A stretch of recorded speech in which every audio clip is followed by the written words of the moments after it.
Hola besinya Ketani. Besti, momen lebaran yang tak hanya kembali fitri tapi juga menjadi momen spesial untuk berkumpul bersama keluarga. Sepertinya harus membuat DRL yang kini berada dalam tahanan harus menelan pil pahit lantaran tak bisa merayakannya bersama keluarga dan harus mendekam di tahanan. Nah, kalau sebelumnya dalam unggahan video di akun TikTok Doktif, DRL yang terlihat tengah menjadi bintang tamu podcast menceritakan terkait kondisi penjara saat pertama ia ditahan, di mana menurutnya semakin masuk ke dalam kondisinya diduga sangat membuatnya tak nyaman. Dan dalam isu yang beredar, DRL pun meminta kepada seseorang yang menjenguknya untuk membawakan seperangkat alat ibadah Besti. Lalu benarkah kini DRL memilih untuk banyak berzikir untuk meluaskan hatinya karena harus berlebaran tanpa keluarga di balik jeruji polisi? Oh, gimana bertahun-tahun? Coba ceritain pengalaman gak enaknya aja. Sehari itu gimana? Pengacaraku pada waktu itu berjanji aku tidak akan mencicipi satu kali pun penjara. Tapi ternyata kan dia berbohong pada janji ya.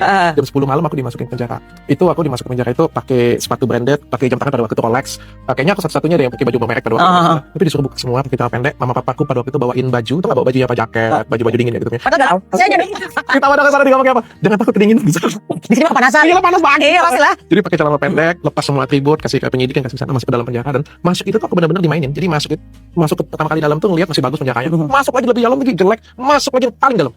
Ruangan sepetak kecil isinya kurang lebih 70 orang, 80 orang. Berapa kali dalamnya Kecil banget, saking kecilnya. Ketika semua orang baring cukup. Jadi kepala ketemu kaki, kaki ketemu kepala. Iya ketemu kepala Tia ketemu ke Tia itu pun masih ada. Iya, Tia ketemu Tia itu gimana sih? Baring kayak gini. Gini, oh gini sama-sama gini. Kalau ketemu Tia Ini kepala di sini. Iya ketemu ke Tia. Dan nggak semuanya bisa baring, jadi harus ada yang berdiri dengan harus ada yang duduk. Oh wow. Dan nggak ada lantainya itu benar-benar lantai nggak ada ini cuma keramik biasa aja, nggak ada bantal. Kamar mandi? Kamar mandi satu rame-rame 80 orang itu dan nggak pakai pintu. Wah, kalau ada hantu kentut. Gini barangnya langsung ya. Dok, mohon maaf gue ketik dulu gitu enggak, Dok? Dan gue mandi.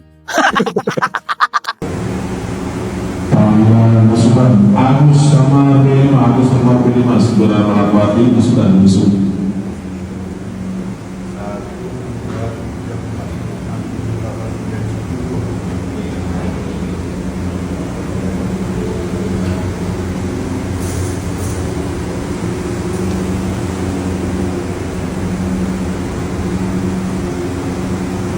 Kenapa ngelamun?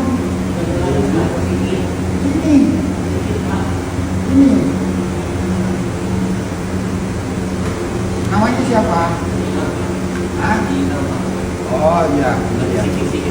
Oh lagi zikir, bagus ya. Jadi di sini baca Al-Quran ya. Dan terserah dibaca Alkitab gitu ya. Jangan ngelamun, saya kira ngelamun. Ya udah, baik ya. Nah, kalau besok Lebaran, nanti kami kabarin, supaya nanti malam kita takbiran, tapi di dalam aja ya. Ya udah, oke.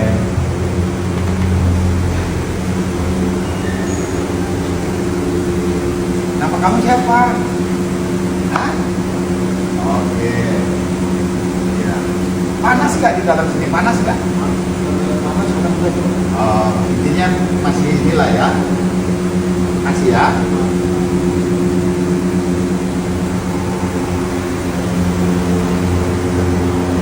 Ya, sholat.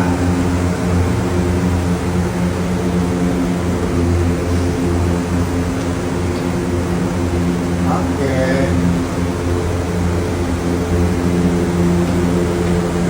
Ngelamun lagi. Iya. Kalau ada yang kotor-kotor langsung dibersihin ya. Nah, ya, biar nggak berdebu. Oke? Kasih ya. Baik banget ya Besti polisinya. Dan gak sepenuh yang dibilang DRL ketek ketemu ketek. Berarti yang di ruangan tersebut bukan DRL Besti. Karena pas ditanya namanya bukan DRL juga.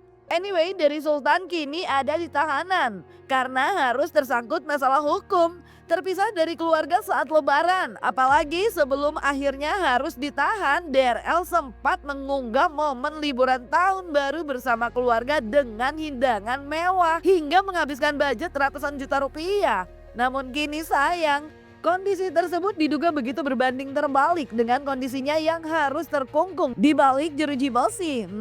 Kalau kata pemilik akun @karol sekali, lebih baik makan ikan asin di luar daripada makan rendang tapi di tahanan. Duh, Apalagi kalau momen lebaran ya Besti. Lalu bagaimana ya sang istri menghibur DRL dengan kondisinya sekarang? Benarkah DRL yang dalam tekanan mental membuat sang istri begitu terpuruk dan marah hingga memilih diam 1000 bahasa saat dikejar awak media? Aku kaget deh ini ada pil. Ini harganya berapa? 300 juta 53 ribu. 300 juta? Iya. Ini nggak salah? Enggak deh. Ya ini aku mau marahin suami aku deh. Ini beneran nggak? Boleh nggak gitu?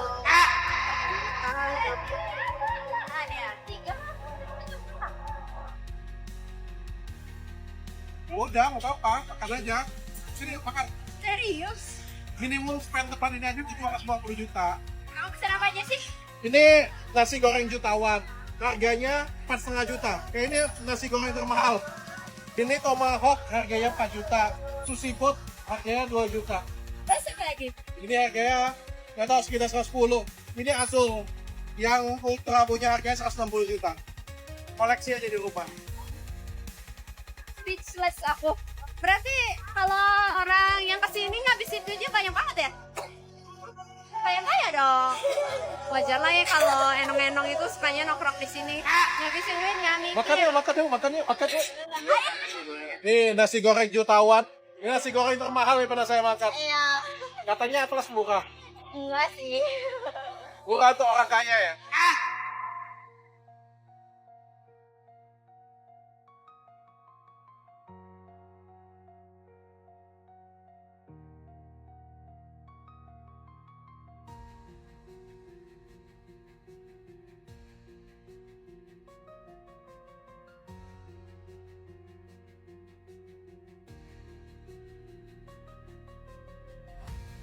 Udah Pak, makan aja. Balikin. Ya, hanya bikin susah orang tua. Kasihan orang tua, kasihan mama kita yang sudah melahirkan kita. Ya, kasih tahu sama teman-temannya jangan. Oke? Ya, baik. Ini kasus apa? Ranmor, Pak. Ranmor. Kamu di mana nyolongnya? Di Kembangan. Ya udah nggak apa-apa, jangan diulang ya. Lebih baik makan ikan asin tapi di luar daripada makan rendang tapi di dalam. Paham? Di dalam tahanan maksud saya. Gimana dok kondisi dokter Richard dok? Sebelah sana. Kondisi dokter Richard di dalam seperti apa dok? Mungkin dok sehat atau seperti apa? Dok, kondisi dokter Richard lebih religius mungkin. Sering mengunjungi dokter Richard, memang permintaan dari dokter Richard apa seperti apa? Sorry ya. Awas. Hati-hati, awas. Gimana sih ini? Sorry ya. Maaf, Kondisi dokter Richard di dalam seperti apa dok? Mungkin sorry dok? ya. Gimana seperti apa dokter? Sorry. Terima kasih. Maaf ya. Tapi ya bang ya? Masya Allah, tabarakallah.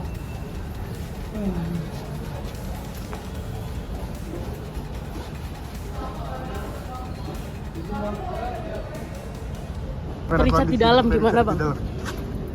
No comment. Nggak tahu gua. Masih udah tambah sering sholat. Nggak tahu gua mas. Udah lebih religius bang.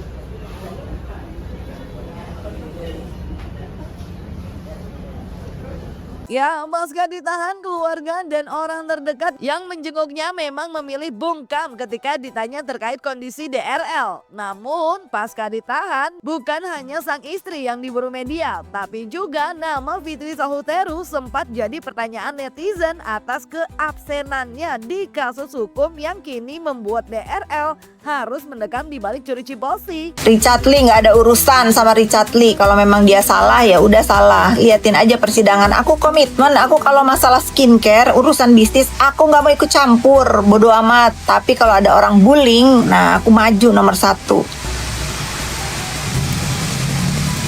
Tunggu giliran kau, nggak usah ditunggu, ini sudah 3 giliran. Tunggu giliran kau. Itu giliran menang, nggak usah ditunggu. Nggak usah ditunggu, gue lagi menang ya, nggak usah ditunggu.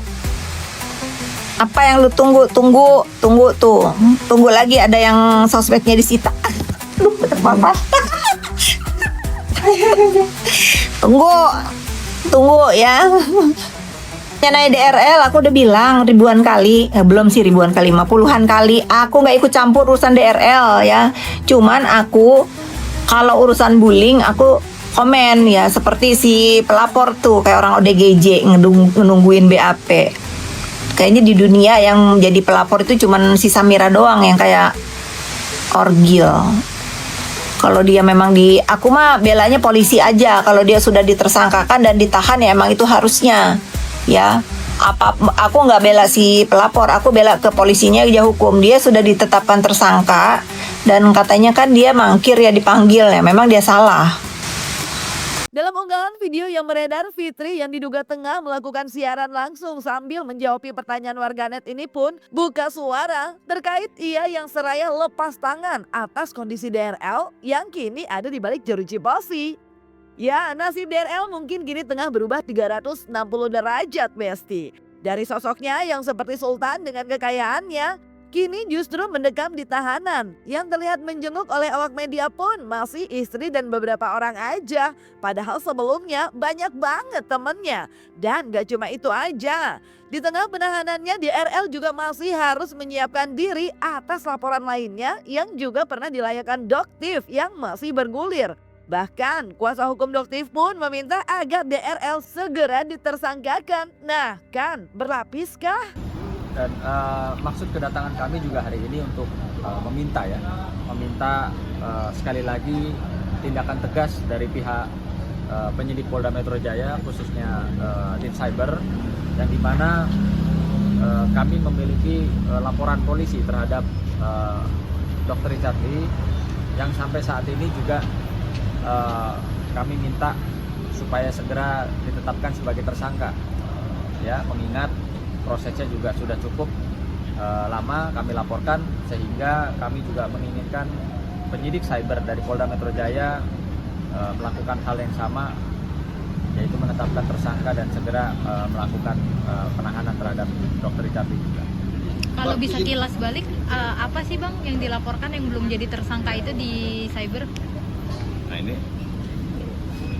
sebenarnya sih kelihatannya ini karena penyidik kemarin sudah menghubungi saya, dia minta supaya saya datang. Ini laporannya nih. Ya kan Pak Sunan bilang sudah terlalu lama nih. 2023 tuh.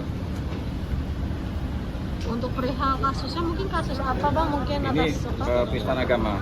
Jadi ada dua laporan penistaan agama yang pernah saya laporkan nih.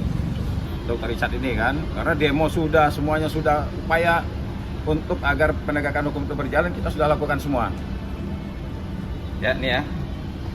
Bang, direktorat yang lainnya yang dimana ada banyak laporan polisi terkait dengan Dr. Richard Lee, sehingga ya kami juga meminta ya supaya Dr. Richard Lee dalam kasus-kasus lainnya juga segera diproses secara hukum. Jadi pemikiran-pemikiran atau opini yang dibangun di publik bahwa seorang Dr. Richard Lee itu tidak tersentuh hukum walaupun banyak laporannya, ya kali ini Polda Metro Jaya membuktikan bahwa isu-isu di luar itu tidak benar. Yap Besti, nasib emang gak ada yang tahu. Semoga ini menjadi pelajaran yang sangat berharga buat kita semua juga ya Besti. Jangan lupa like, subscribe, komen, dan share biar bisa dapetin video berita kece lainnya cuma di Kata Ani Besti.